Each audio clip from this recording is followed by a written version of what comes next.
मैं आज आपको एक दिन में होने वाला पाइल्स के बारे में बताऊँगा जिसको थ्रोम्बोस पाइल्स कहते हैं। ये क्यों हो जाता है? एक दिन में पाइल्स क्यों हो जाता है? इकलौता यही पाइल्स होता है जिसमें कि दर्द होता है। 90% जो पाइल्स होते हैं उसमें दर्द नहीं होता। जिनको बवासीर होता है उनमें दर्द नहीं होता। उनमें सिर्फ़ खून आता है। ये सुना होगा कि खूनी बवासीर हो गया। तो एक दिन में होने वाला पाइल्स के बारे में बताऊँगा कैसे हो जाता है। अगर आपको एक्सटर्नल पाइल्स है या फिर इंटरनल पाइल्स है, देख रहे हैं इंटरनल पाइल्स है जो कि डेंटेल लाइन के पास होता है, और ये एक्सटर्नल पाइल्स है आपके लगभग एनल वर्ज के पास होता है। और ये होता जब भी है तो इसमें जब थ्रोम्बोस पाइल हो जाता है तो दर्द बहुत ज्यादा होता है। क्यों दर्द होता है? सबसे पहले जानूंगा थ्रोम्बोस होता है क्या? थक्का जैसा जम जाता है।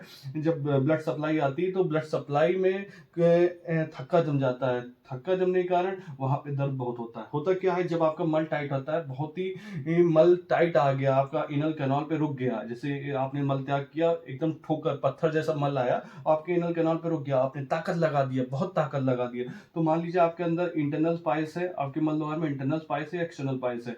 दोनों में जब आप बहुत ताकत लगाएंगे, अगर पहले से आपको पाइल मास थे तो आपने जैसे ताकत लगाया तो यहाँ पे आके जब आता है मल, ताकत लगता है तो प्रेशर साइड वॉल पे लगता है। साइड वॉल पे लगता है तो यहाँ पे जो ब्लड सप्लाई हो रही है, जैसे कि आर्टरीज और वेन्स पे देख रहे हैं ब्लड सप्लाई हो रही है, वहीं पाइल मास में हो रही थी, तो थोड़ी देर के लिए ये मल यहीं पे रुक जाता है और ताकत लगाते हैं। तो जब ताकत लगाते हैं तो यहाँ पे वाल के आसपास जो ब्लड सप्लाई हो रही होती है, जो ब्लड सप्लाई होने के कारण, वहां पे प्रेशर लगने के कारण वहां पे जो ब्लड सप्लाई है रुक जाती है या कम हो जाती है। कम होने के कारण वहां पे थक्का जैसा फॉर्म होने लगता है। जब आप प्रेशर ज्यादा ताकत लगाते हैं तो वहां पे ब्लड सप्लाई रुक जाती है, थक्का फॉर्म हो जाता है। तो यही बहुत दर्द होता है, बहुत दर्द होता है, सहनी पीड़ा होती है। और जिस दिन दर्द होगा उसी दिन पेशेंट सोचता है ऑपरेट करा डालू, ये ठीक हो जाए किसी तरह। बहुत असहनीय दर्द होता है। या फिर इंटरनल पाइल में ऐसे हो जाता है, जब आप ताकत लगाते हो, मल का टुकड़ा यहीं पे आके फंस जाता है और आप ताकत लगाते हो, बहुत ताकत लगाते हो, और लेकिन लैटिन मल के रास्ते से बाहर नहीं जा पाता है, और यहीं पे आपका थक्का जैसे जम जाता है, क्योंकि ब्लड सप्लाई हो रही है